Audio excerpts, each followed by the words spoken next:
গাজার পথে আবারও ত্রাণবাহী নৌবহর পাঠানোর ঘোষণা দিয়েছে গ্লোবাল সুমুদের অধিকার কর্মীরা।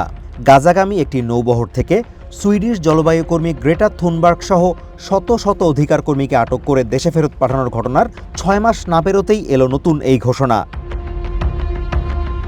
শান্তিতে নোবেলজয়ী সাউথ আফ্রিকার প্রথম গণতান্ত্রিকভাবে নির্বাচিত প্রেসিডেন্ট নেলসন ম্যান্ডেলার নাতি এবং সুমুদ ফ্লোটিলার অধিকার কর্মী ম্যান্ডেলা ম্যান্ডেলা এই ঘোষণা দেন।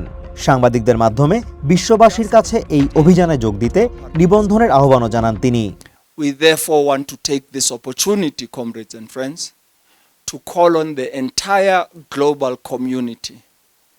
Registration is now open for Mission 2026. গত বছরের অক্টোবরে ইসরায়েলি সামরিক বাহিনী গাজা পৌঁছানোর প্রচেষ্টাকালে গ্লোবাল সুমুদ ফ্লোটিলার প্রায় 40টি নৌকার গতিরোধ করে। সে সময় তারা সুইডিশ অধিকার কর্মী গ্রেটা থুনবার্গ সহ 450 জনেরও বেশি অংশগ্রহণকারীকে গ্রেপ্তার করেছিল।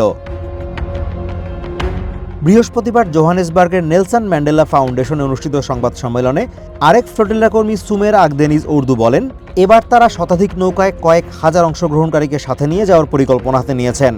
এদের মধ্যে চিকিৎসক ও নার্স এবং স্বাস্থ্যকর্মী থাকবেন বলেও জানান তিনি।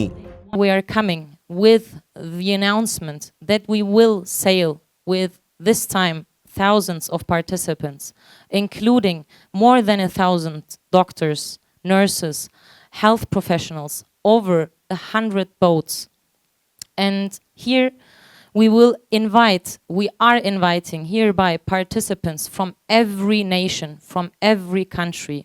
ক্ষুব্ধ ইসরায়েলি কর্মকর্তারা বরাবরই এই মিশনকে স্রেফ সস্তা প্রচার বলে দাবি করেছেন। তবে অধিকার কর্মীদের লক্ষ্য গাজায় ত্রাণ সহায়তা পৌঁছানো।